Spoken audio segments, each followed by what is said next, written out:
Boss Man Show. A good friend of mine now. He's down in Northwestern State, down there in Natchitoches, Louisiana, man. Rick Cabrera doing his big things in his office. I see him in the background doing it big. Rick, what's up, bro? Man, I'm happy for you, my guy. I'm happy for you, man. What's going on, man? How you doing, man? Thanks for Man, having me. hey, man, I'm doing great, brother. Doing great, man. Enjoying this summer. Vacation starts tomorrow for me, man. Hitting the islands up, man. So I'm living big, brother. That's beautiful, man. We only got one of these lives, man, so enjoy it, right?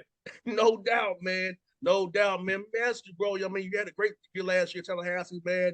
Coaching your tail off, man. And now, what about the opportunity in Northwestern State, man, stood out to you, man, to want to come here, man, and help these guys, man, build something down there, man?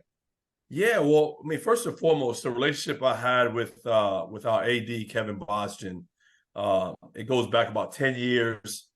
And he sold the opportunity. Now, a lot of people have asked me, like, what was it that made me want to go out here? I said, look, I was a junior college head coach, and not many people are going to turn down a Division I head coaching job to stay at junior college.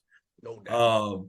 But Kevin sold the world to me, and he told me what a great spot this was, and also what Corey did. Corey did a phenomenal job.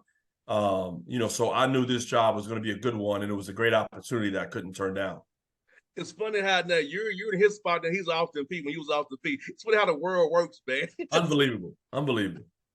Yes, indeed. Man, Rick Redskins, man. I know coach has been in your blood, man, for a long time, man. So at what point in your career, man, you just in your life, you said, man, I want to become a coach, eventually become a head coach. At what point did you say this is what my life's gonna be about, man, going forward?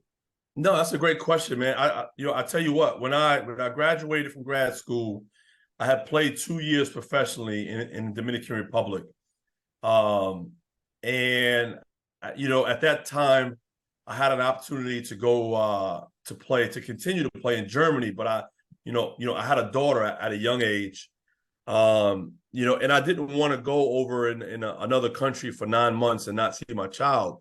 So, I told myself, if I'm not playing, I'm going to be coaching basketball. I want to get into this to impact some young men's lives, just like I have my life impacted through basketball. And that's what I did. So in 2001 is when I made that decision to really, lock in, and focus on coaching. And I always told myself, I just want to be a Division I head coach. I never really had a dream job, a dream school. It was just the opportunity, because I tell everybody, I said, there's only 363 of these jobs. And, I'm one of those 363, so I'm not picky. So I was grateful that someone believed in me to give me this opportunity. No doubt, man. I feel like that's and you see it in how you coach, man, and how your hard work, man, stops you've made, because you was a grinder, man. Some guys just want to get blessed into it. You had to work your way up the ladder to get here. So I know for you, it feels more sweeter because you had to really put in the hard yards, move your family around, go here and there to get here to where you are today. Yeah, like my last 3 jobs, I was there for 2 years. And that wasn't the goal to be, but my family sacrificed a lot of things, and moving every 2 years is not something that I envisioned or wanted to do, but it was opportunities that I felt that were better for my career. So, it's all about timing, a little luck you throw in there, a lot of prayer and patience. And then, all the pieces kind of connected and it worked out.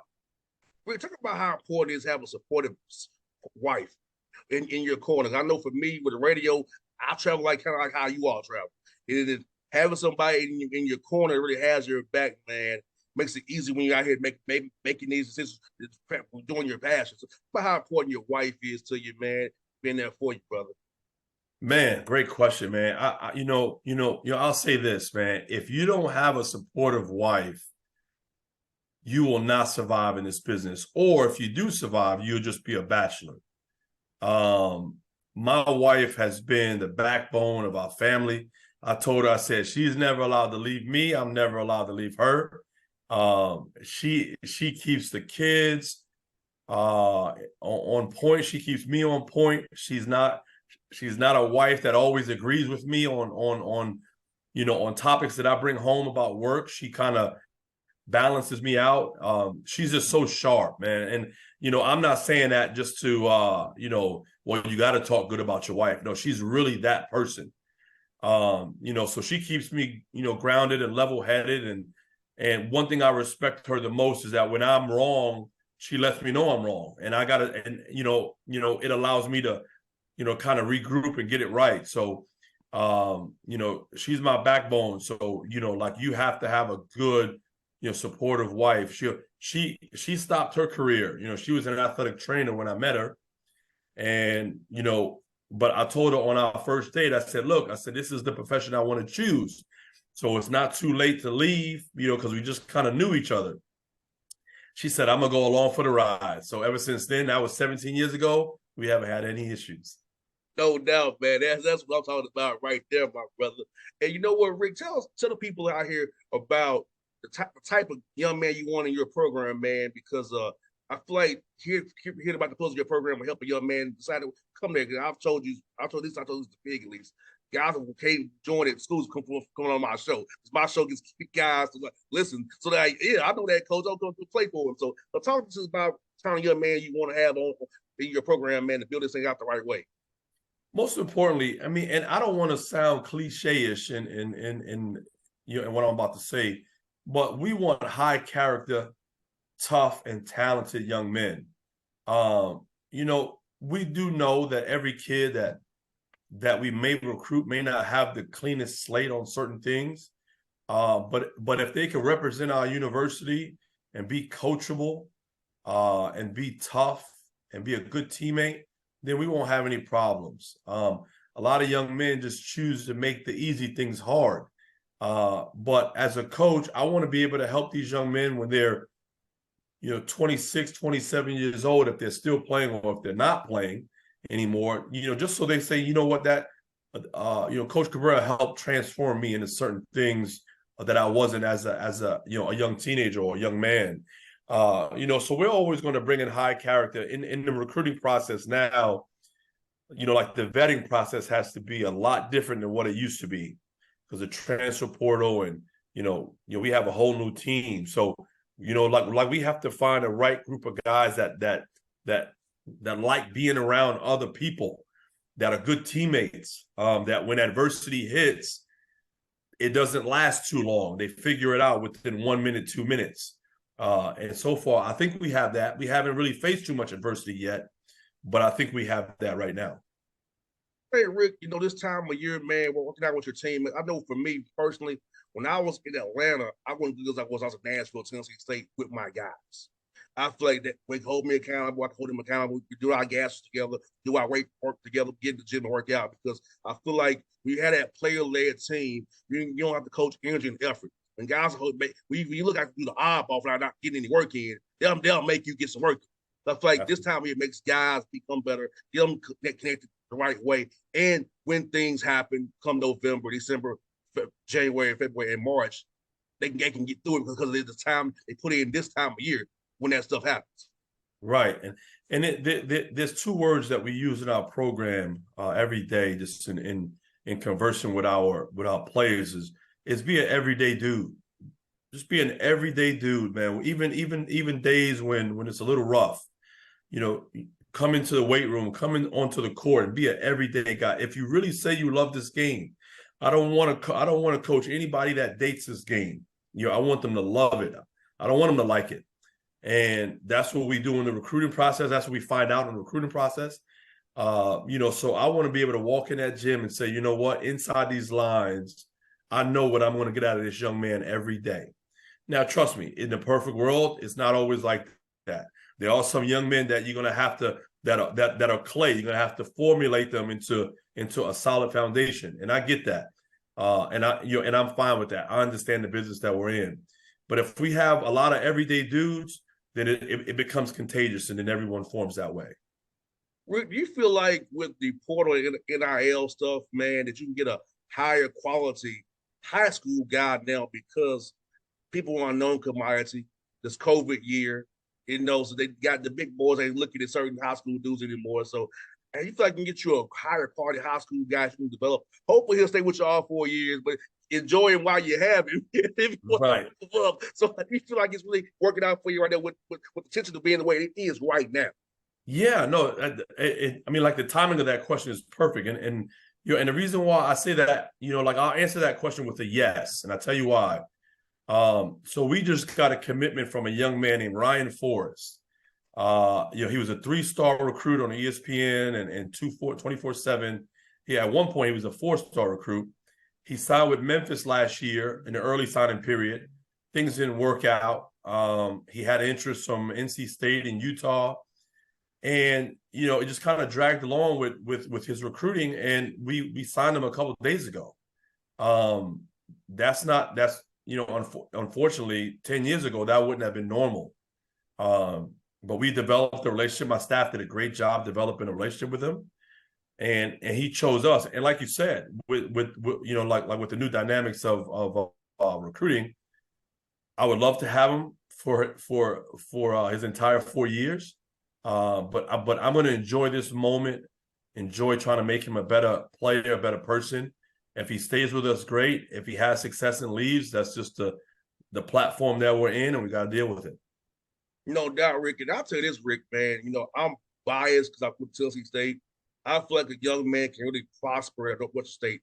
I'd rather be a big fish in a small pond than try to go play at a Group of 5 or Power 5 school, come off the bench. And I might get some money on the front end, but guess what? You can cost yourself money in Europe or Asia or Australia or South America because you ain't put no tape out there. They go like, well, you average 4 shots the game and blah, blah. But I got 120 to go there. But I ain't gonna get you no playing time or no money overseas. So I feel like I'd rather be a big fish in a small pond and try to play for a brand per se and not really play that much and not really show off what I can do. No question. No, I'm afraid that now with this situation, you're going to see a lot of,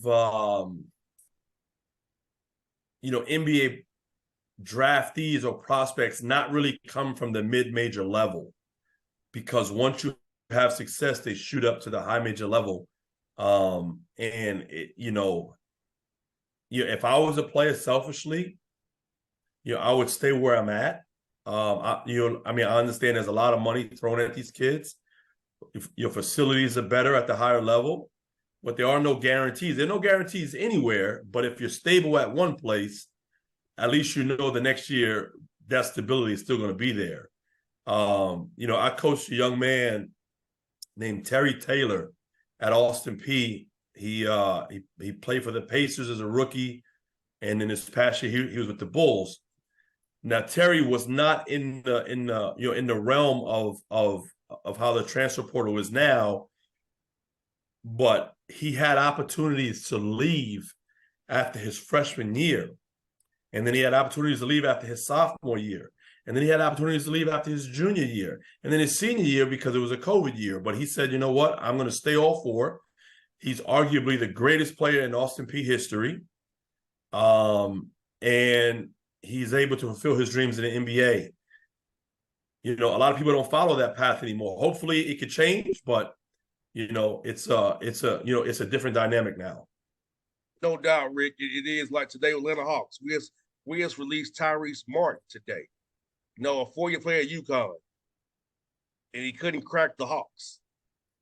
It's the margins are so thin. And right. He's a high major guy. So, but if Terry fought his butt off and with the Bulls, I saw him at Robert Covington's game the other week at Tennessee State. I saw him. I talked a little bit there, man. So, yeah, man, Rick, I fear for that too, man, that guys won't be coming out of like John Moran at Murray State or Austin Peay anymore. It's going to be all Group of 5 or Power 5 they look at. But what they don't realize is, hey, I'll give you an example. Seth Lundy, the Hawks 466 draft pick, he's on a 2-way contract. Ooh. He didn't give you the real deal. Wow. He got a 2-way. He put it in Penn State. Right. Wow. Think about that. Yeah. Unbelievable. Yeah, man. So even get to that level, it's some stuff in the game that I don't want to say too much, but it's crazy. No, the grass isn't always greener, man. And it's scary. Like you said, you mentioned John Morant. I was in the league when I coached against John Morant. And then, like you say to yourself, if John Morant was playing in this era of the portal, would he have stayed at Murray State for his second year, or would he have went to Kentucky had they called? I mean, it's just a situation. I've learned in life to control the controllables. You don't have to agree with them, but this is the profession I chose. This is the profession I love, and you just got to deal with what the cards are dealt to you and see how it goes. And Rick, I think you're in a good spot, man, because the West State's in a good spot, making draw you a good circle around it and get to a lot of places and find good players, man. And so for you, man, how's it been with your steps trying to identify how much that radius you want to hit to find the right guys, fit what you want to do, man, and build this thing right for the Demons going forward? Yeah, no, I'll be honest. I hired a staff that has great relationships, and they brought in guys that they knew from, like they either knew coaches from the previous places, or they were recruiting these kids at some point. But they worked their tails off. We had to sign 13 guys, man. 13 guys in 2 months. And I'll be honest, I could say it now because we have everyone signed. There wasn't one time that I went to bed worried that we're not going to have a good enough team. Because I always say, listen, there's enough players out there. Don't rush. Take your time, vet the process, vet the kid, vet everybody that's in their circle. There's enough players. Like I said a few minutes ago, we just signed a kid who was a 3-star kid in late July. It was just patience. You just got to wait. So I'm not too concerned. I don't like it that the turnover could possibly be 7 to 8 guys every year, possibly more. I don't like it, but it is what it is. You just got to just recruit and do your homework. Now, Rick, having had to get 13 new guys, how much has your phone been ringing for his games, thinking that somebody can get you? How was that being, brother? Hey, listen, my schedule is darn near done, man. I just got one game. Everybody's called. I'm not insulted. I take it as a compliment. But I will say, they'll be shocked to see what we got in front of us. No doubt, man. I said new head coach, 13 new guys. They're trying to buy him like crazy. 100%. You already know. I've been in this a long time. Like you've been doing this a long time. Some coaches would get mad, and hey, it is what I'd probably call me too if I was at a higher level. But I like I love the players that we got. I love the talent, and our schedule is tough. It's going to prepare us for for conference play, so I'm not worried one bit. Now, as you move into August here, Rick, man, into September, how much you started to watch film on the conference mates, the Southern Conference, man? Cause I know it's a new conference for you, man. So how much do you balance watching film on the guys you will be playing down the road here in conference play, man? So having that tough round robin you all got. Yeah, no, I'll be honest. Ever since I've gotten hired, I've probably watched every conference team play maybe 2 times, just because. I consider myself a basketball junkie, so I watch a lot of basketball.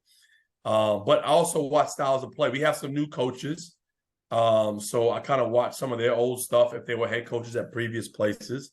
But the coaches that have been in this league, I kind of watch their games just to get, like a feel for how this league is. It's an underrated league. You have some really good players, so I like my chances though. But it's a tough league, so. Corey Gibson put a lot of pressure on me, but it's okay though. No doubt. Last one for you, brother. What been some cool food spots down there, man? So people know about there in your great town of Natchitoches, man. Wait, cool food spot you said? It's cool food spots, man. Man, I pull up on you, man. Man, they got a place here called Lazion's. It's kind of like a mom and pop restaurant. Got a great meat pie. They call them meat pies down here, but it's a bunch of different names. Their breakfasts are unbelievable. They got another place that I actually just ate there for lunch with my staff. It's called Sam's, but it's like they have po' boys and fried chicken and fried shrimp, fried lobster. Unbelievable. This is not a this. I tell you what, if you don't exercise here, like you're gonna get big. You're gonna get really big because the food, everything is fried, everything is delicious. So like I got to be careful. I may eat one meal a day and just snack on a couple protein bars. So it's a lot of good food in this state.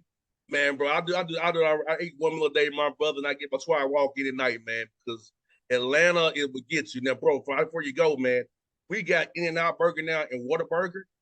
We got police directing you into the Whataburger and the In-N-Out Burger. The line is worse than Chick-fil-A. It's worse than what the Popeye sandwich came out. Wait a minute. So In-N-Out Burger has morphed from California over to Atlanta? Yeah, and Whataburger. And they got lines for with police directing you into the little Whataburger, the In-N-Out Burger. Cars down for miles. I'm like, no way, bro. I'll get it when y'all calm down. Hey. Now it's for I had In-N-Out Burger the other day. They ain't nothing wrong with a couple of cheat days. I'm gonna eat me some good food now. But yeah, that's police escorts. That's unbelievable. They directing you in. They directing you in there, directing you out. I'm like, this is for some burgers, bro. For burgers, man. Come on, man. It's too much other stuff going on, man. You don't need no escort for no burgers. Bro, the line is like down the street. I'm like, man, forget it. I'm not doing it. Like, I see enough traffic all day on 285. You waiting for some food all day. Right. Oh, man. So, yeah, it's funny, but we're getting stuff in Atlanta we shouldn't have, man. And I'm like, it's cool and all, but I'm not waiting for it for 2 hours. No. Right. No chance. Like, police escort to go to the now, I understand the Waffle House after hours. I get that to a degree. I get that. A lot of stuff happens at Waffle House after 12 o'clock. Yeah. But the Whataburger, the In-N-Out Burger, we gotta have the APD direct you in here. Right. And GSP, I'm good. Hey, I'm from a cop. Hey, you need to go work the Whataburger. Like, what? Like, man, you get a sound like, really, what? Oh my gosh, that's crazy. So, man, it's all good, man. But Rick, man, I'm happy for you, man. Glad you did it, man. I always love seeing you. I'll go see you all up at Austin P, man. So I'm gonna try to come down and see you all play, man. I'm in your corner, my brother. I appreciate you, man. Thank you so much, brother. Anytime, bro.